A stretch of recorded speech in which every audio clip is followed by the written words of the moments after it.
As we're all working from home, whether as individuals or as teams, let's look at some ways in which we can stay productive despite this drastic change to our workflows and to our routines. If this whole work from home thing feels new or unusual to you, you're in the right place because I'm about to share my tips on how to optimize your workflow to stay productive. Before we get there, I wanted to thank Webroot for sponsoring this video. Webroot provides cloud-based cybersecurity protection that stops threats in real time and secures individuals and businesses wherever they connect. Find out more about Webroot using the link in the description. All right, let's get to those 10 tips. Tip number 1 is communicate with the team.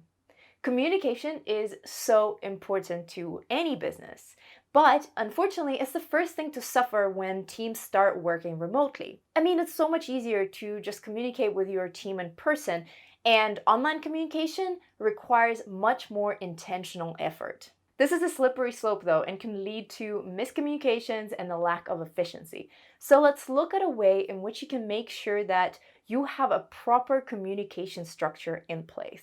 Make sure that you're not relying on email as the only way to communicate with your team because it can overwhelm and confuse both you and your team members.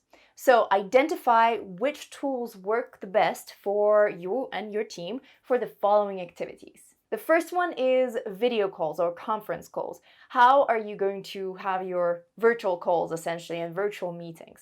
Find a tool for that. Secondly, what is going to be a great tool for collaboration or brainstorming? Because if you are leading a creative team, this is something that you have to consider, and the sooner you have a tool for it, the better. And finally, what is a tool that you can use for back and forth communication or just updates that don't require an email? I mean, can you imagine how long those email threads would be? Discuss what works for your team and create a clear communication structure. It's also a good idea to set up triggers or basically create a consensus around updates time. For example, you can send a mass update at 12 p.m. Let's say the whole team updates each other on what they're doing. Or maybe for certain teams, for certain projects, people will be updating each other after the task completion. Basically, make sure that you are on the same page when it comes to updates and communication. Tip number 2 is plan out your goals and projects. Project and goal management are another form of communication. They bring transparency to the table and to the team to see what other team members are doing, what are they focusing on right now, etc., etc. And times like this really call for transparency. If you don't have a project manager tool implemented on a company or at a team level, make sure that you invest some time to implement it. And it can be as simple as tracking goals, statuses, and tasks, and who's on them, who's doing what. You can create it with a Google spreadsheet. In fact, that's what we did when I worked at Google. Our project managers were our Google spreadsheets. Why is this important? Well, first of all, like I said, there will be transparency between team members so that team members can understand what the other person is focusing on or is prioritizing at this time. But it also gives you structure in terms of the direction in which you're going. And in times like this, when we're all slightly disoriented and don't really know what's happening in the world, this form of structure will be super helpful. Tip number 3 is keep your devices and information secure. Since most of the things that we do nowadays are online, we're exposing ourselves to more risks in terms of cybersecurity, and that would be true just from a statistical standpoint. However, there has also been an increase in the number of cyber attacks and malware all over the internet nowadays, and I guess that makes sense because the cyber criminals know that they can get more people. A lot of them are disguising themselves as sources of knowledge and information around COVID-19, and unfortunately there's a ton of malware and ransomware floating around the internet these days, and sometimes it is very difficult to tell that it is malware. Trust me, you don't want to be a victim of cybercrime, so securing your devices with antivirus software is essential these days. I'd recommend looking into Webroot's antivirus software as it protects multiple devices, not only your computer, but also your phone and tablet using a secure browser, backup, and password management. I'll leave a link in the description for you to learn more about it. Webroot's antivirus will scan your computer for malware and ransomware in just 20 seconds and help you secure your data and your identity while protecting you from phishing attacks. Which brings me to my next point, which is number 4, protect yourself from scams and attacks. Statistics show that phishing attacks have spiked by over 600% in the recent months, which is absolutely insane. And what's really sad is that a lot of them are disguising themselves in those COVID-19 outreaches, and some are pretending to be the World Health Organization.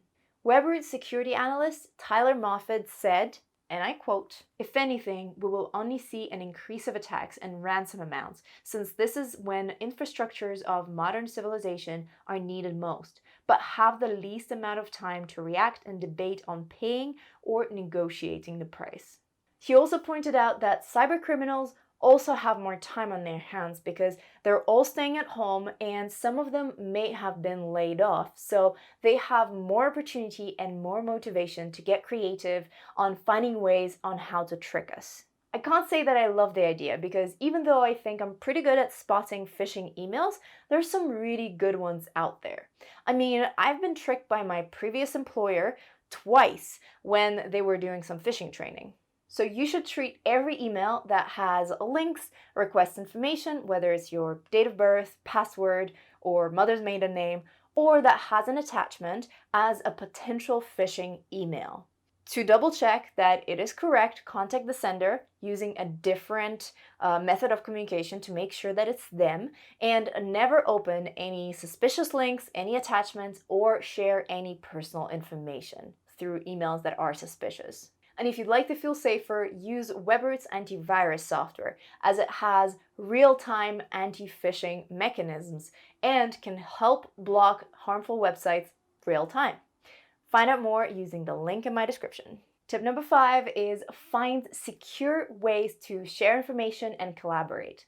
Since we're on the topic of security, make sure that the tools that you're using to store and share information between teammates are also secure, especially when it comes to confidential files. So run an audit of all of the software that you and your team are using, making sure that it's secure, encrypted, and that there won't be any leaks. Tip number 6 is block distracting websites.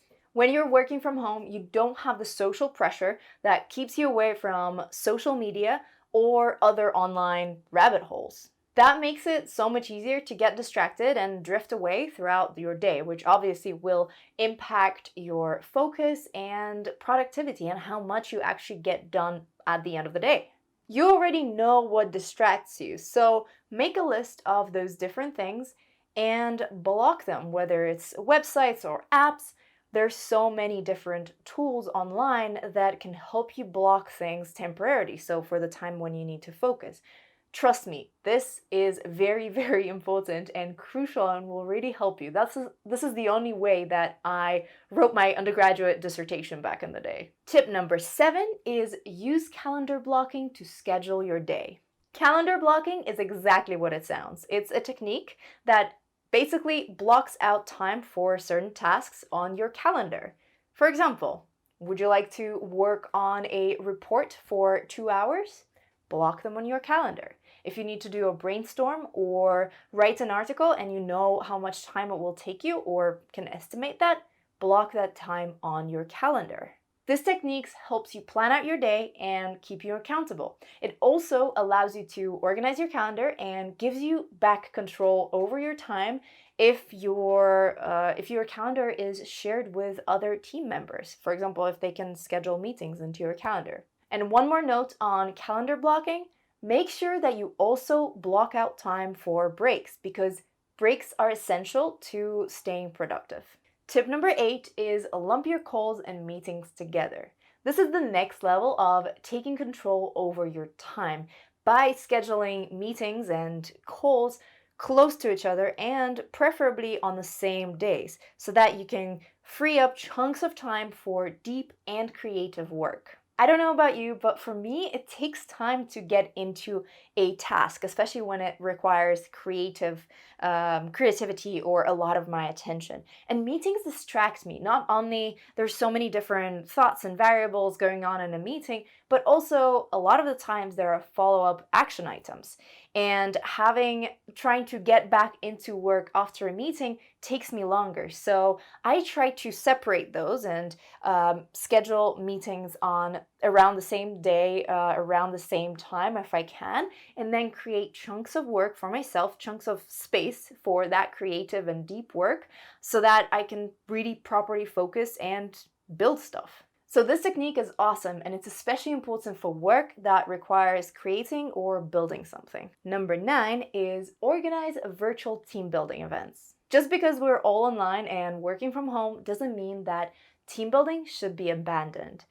Building strong bonds between team members is very important at any point because it keeps the team happy and working together, which in turn has great benefits for productivity. I've heard of so many different ways in which people are getting creative and are organizing virtual happy hours, coffees, and general hangouts. So make sure that you implement the strategy for your team as well. Tip number 10 is create boundaries. Don't let work get in the way of your personal time. Just because you can continue working all evening doesn't mean you should. Create rules for when you're online and for when you're offline. And you can also try to create physical boundaries too. One of the ways in which you can do that is to create a dedicated workspace that is only associated with work, not with anything else. And this way, when you're going to your dedicated workspace, you will be physically changing environments and therefore creating that physical boundary between work and leisure. And that's why that distinction between the workspace that you only associate with work is so important. Another way in which people are creating those physical boundaries is by changing clothes, changing into something that is more put together and more official. Doesn't have to be a suit, it can be jeans, right? And then changing to sweatpants after. But basically changing into something in the morning and then changing into something more comfortable in the evening. This way you're also creating a physical boundary between work time and leisure time or relaxation time. So there you have it, 10 tips on how to optimize your work from home workflow and increase productivity, as well as how to protect your and your company's information while working remotely. Again, if you're interested in learning more about Webroot's antivirus, I'll leave a link in the description so you can go and check it out. Let me know in the comments which tips out of the ones that I've just listed you're already doing and which ones you still need to implement. And of course, if you'd like to add another tip to the list, please do so. Like this video if you've enjoyed it, share it with a friend or your team so that you can be on the same page around those strategies. And of course, subscribe to my YouTube channel if you haven't already. We can also be friends on other social media. You can find me as Coding Blonde. Have a wonderful time of the day you're currently experiencing. Bye.